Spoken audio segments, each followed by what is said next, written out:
ಅಯೋಧ್ಯೆಯಲ್ಲಿ ಈಗ ಬಿಗಿ ಭದ್ರತೆಯನ್ನು ಹಿಂಭಾಗದಲ್ಲಿ ನೋಡ್ಬೋದು. ಈಗಾಗಲೇ ಪೊಲೀಸರು ಕೂಡ ಆಗಮಿಸಿದ್ದಾರೆ. ಪೊಲೀಸರು ಈ ಗೇಟ್ ಮುಂದೆ ಯಾರ್ಯಾರು ಇದ್ದಾರೆ ಅವರೆಲ್ಲರೂ ಕೂಡ ರಿಮೂವ್ ಮಾಡ್ತಿದ್ದಾರೆ. ಈಗಾಗಲೇ ಡಾಗ್ ಸ್ಕ್ವಾಡ್ ಕೂಡ ಬರ್ತಾ ಇದೆ.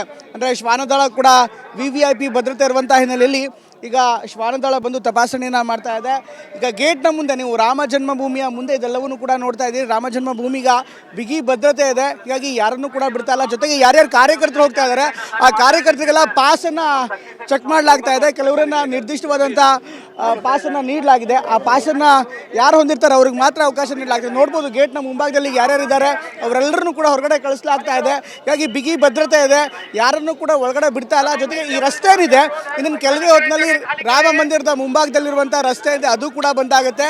ಇದ್ರ ಸುತ್ತಮುತ್ತ ಅಂದರೆ ರಾಮ ಮಂದಿರದ ಸುತ್ತಮುತ್ತ 3 ಅಥವಾ 4 ಮಾದರಿಯ ಭದ್ರತೆಯನ್ನು ನಿಯೋಜನೆ ಮಾಡಲಾಗಿದೆ. ಒಂದು ರಸ್ತೆಯಲ್ಲಿ ಟ್ರಾಫಿಕ್ನ ಪೊಲೀಸರು, ಅದಾದ ಬಳಿಕ ಉತ್ತರ ಪ್ರದೇಶದ ಪೊಲೀಸರು, ಅದಾದ ಬಳಿಕ ಇಲ್ಲಿನ ಸ್ಥಳೀಯ ಸೆಕ್ಯೂರಿಟಿ, ಅದಾದಮೇಲೆ ವಿಶೇಷ ಕಮಾಂಡೋ ದಳಗಳು, ಅದಾದಮೇಲೆ RAF ಅಂದರೆ ರ್ಯಾಪಿಡ್ ಆಕ್ಷನ್ ಫೋರ್ಸ್, ಈ ರೀತಿ ವಿಶೇಷವಾದಂಥ ಭದ್ರತೆಯನ್ನು ಕೂಡ ನಿಯೋಜನೆ ಮಾಡಲಾಗಿದೆ. ನಿಮ್ಮ ಉಬ್ಬಿದ ರಕ್ತನಾಳಗಳ ಸಮಸ್ಯೆಗೆ ಎವಿಸ್ ಆಸ್ಪತ್ರೆಯಲ್ಲಿ ಕೇವಲ 30 ನಿಮಿಷದ ಲೇಸರ್ ಚಿಕಿತ್ಸೆಯೊಂದಿಗೆ ಮುಕ್ತಿ ಹೊಂದಬಹುದು.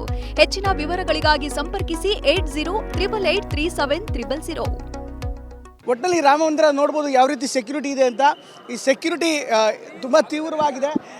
ಈ ಹಿನ್ನೆಲೆಯಲ್ಲಿ ಯಾರಿಗೂ ಕೂಡ ಇಲ್ಲಿ ಸುಮ್ಮನೆ ಓಡಾಡೋದಕ್ಕೆ ಕೂಡ ಅವಕಾಶ ಕೊಡ್ತಾ ಇಲ್ಲ. ಯಾರ್ಯಾರು ಬಂದು ನೋಡ್ತಾ ಇದ್ರು ಸ್ಥಳೀಯರು ಅವರನ್ನು ಕೂಡ ಈಗಾಗಲೇ ಸ್ಥಳದಿಂದ ಹೊರಗಡೆ ಕಳಿಸ್ತಾಗಿದೆ. ಒಟ್ಟಲ್ಲಿ ರಾಮ ಮಂದಿರದ ಭದ್ರತೆ ಏನಿದೆ ಹಿಂದೆಂದೂ ಕಾಣದಂಥ ರೀತಿಯಲ್ಲಿ ರಾಮ ಮಂದಿರಕ್ಕೆ ಈಗ ಭದ್ರತೆಯನ್ನು ನೀಡಲಾಗಿದೆ. ಕ್ಯಾಮ್ರಾಮನ್ ನರೇಶ್ ಜೊತೆ ಪ್ರಮೋದ್, TV9 ಅಯೋಧ್ಯೆ.